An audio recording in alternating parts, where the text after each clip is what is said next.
might seem crazy what I'm about to say. Hello and welcome back to Basics for Beginners, where we put the fun in fundamentals. Today, we will be focusing on discovering the fun of catching. Catching is an important fundamental movement skill that lays the foundation for many sports and games, such as basketball, cricket and football. But it can also be applied to everyday life. Emma, can you check me the pen? Sure. Catching requires the correct positioning of the arms, moving the hands up and under the object, and using the correct amount of control to hold the catch. The proficiency of catching is measured when an individual has mastered all the components in sequential order. Catching is introduced to the prep and will be mastered, or should be mastered, by the end of grade 2. Research shows that learning these fundamental movement skills at an early age increases an individual's potential for a healthy and active lifestyle. Today, I'm going out to find more about catching. Have fun! Hi guys, I'm here on location at the lovely Deakin University, Warn Ponds in Geelong, and I'm with 7-year-old Erica. Hi Erica. Hi. Do you know what catching is? Yes, but I'm not good at it. Can you show me? Yeah, okay. Erica should be able to complete the first 3 components of catching for a person her age.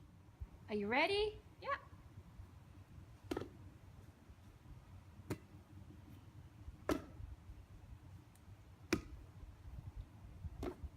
Great job! That was really, really good. Thanks. Can I just help you with something that I learnt when I was learning how to catch? Yep. I want you to just put the ball between your legs for me, just so that your hands are free to listen to my story. Yep. I want you to imagine you've got a bird up in the sky. Yep. And he needs a nest to land in. Okay. Can you make a nest with your hands for me? Like that? That's right. Can you raise it up nice and high? Because it's up in a tree. Yeah.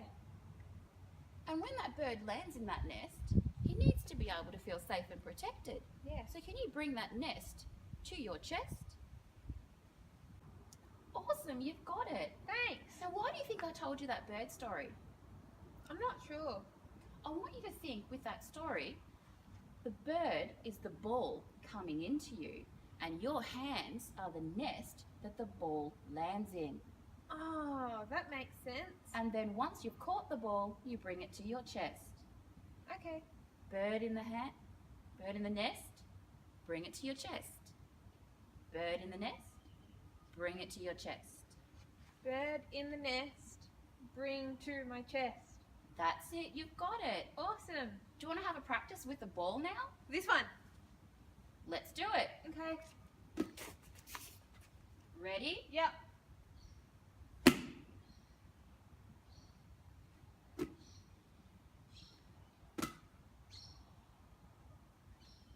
One more time. That was great. Thanks. As Erica had already accomplished the first 3 components of mastering the skill of catching, the bird in the nest bring to the chest analogy is a fantastic way for young learners to understand the final 3 components to be able to master catching. But with any fundamental movement skill, it's not mastered in one day. They must practice, practice, practice. Erica, with a little more practice, you'll master the skill of catching in no time. Awesome. I'm going to go practice now. As for me, I'm heading back to the studio. Hi Emma, how was Deakin? Oh, it was fantastic. I helped 7-year-old Erica learn the final 3 components of catching. Oh, that's brilliant. How did she go? It was so good.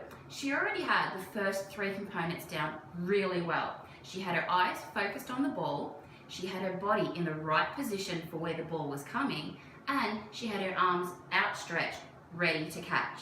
Oh, that's just brilliant. It was. She just needed that little bit extra help learning the last three components. Emma, what were the last three components you taught Erica?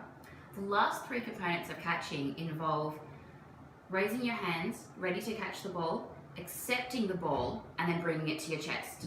Oh, very good. So did she pick up on this? She did really well after I gave her the analogy of bird in the nest, bring it to your chest. Oh, that's how I learned. Bird in the nest, bring to your chest. Exactly, and it's so easy for young learners to learn nest, chest. Absolutely. Ways in which teachers can modify catching when they're teaching it is using the TREE rule. T for teaching, R for rules, E for equipment, and E for environment.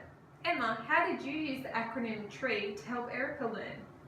Well, to begin with, for my teaching, I used an age-appropriate analogy for a young learner to learn the final three stages of catching with the bird in the nest, bring to chest. Absolutely, that would have worked perfectly. It Did you have to change the rules at all?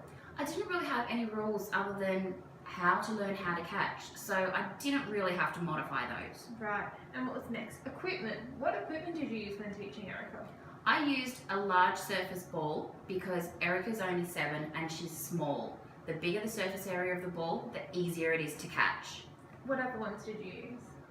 As Erica gets further advanced with her learning of catching, you can change the ball to make it smaller if she's proficient at it, or in the early stages, because she wasn't that great, you can even use a beanbag. Why do you use a beanbag? Well, with the beanbag, it's small enough to fit in her hands, and if she drops it, which let's face it, a lot of kids learning to catch do drop all the time, it can't roll away. So that means she's got more time to practice. Oh, and less off time. Exactly.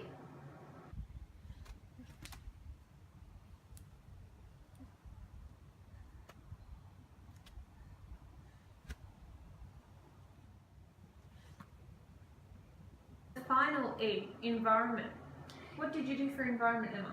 In the environment that I had Erica training in, it was friendly, it was safe, Erica felt comfortable, but it was also small enough to be confined that if the ball did get away from her, she didn't have to spend a long time chasing it. She'd get back on task. Absolutely. So Erica was lucky enough to have one-on-one learning with you, Emma. That's fantastic. So how would you implement that into a classroom when you're teaching 25 students? In a classroom environment, it is still really easy to teach learners how to catch. You can get them to pair off with each other, you can get them to do it in small groups, or you can even use a rebound ball, like I had Erica do. Let's have a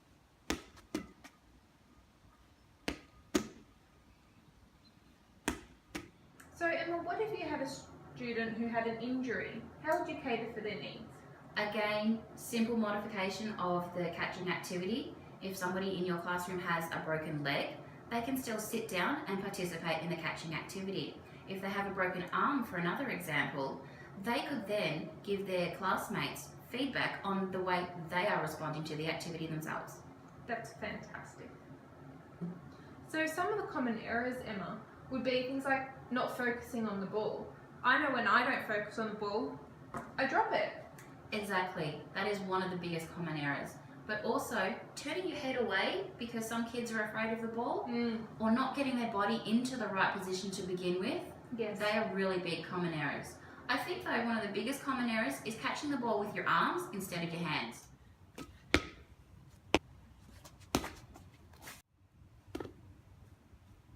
What do you mean catching with your arms? That doesn't make sense. Catching your arms is when the kids are scooping the ball to their chest, not catching and bringing it to their chest. Oh, so there's no control. No control at all. The ball. So some of the strategies that we can use to cancel out these common errors would be things like using the anagram, Exactly.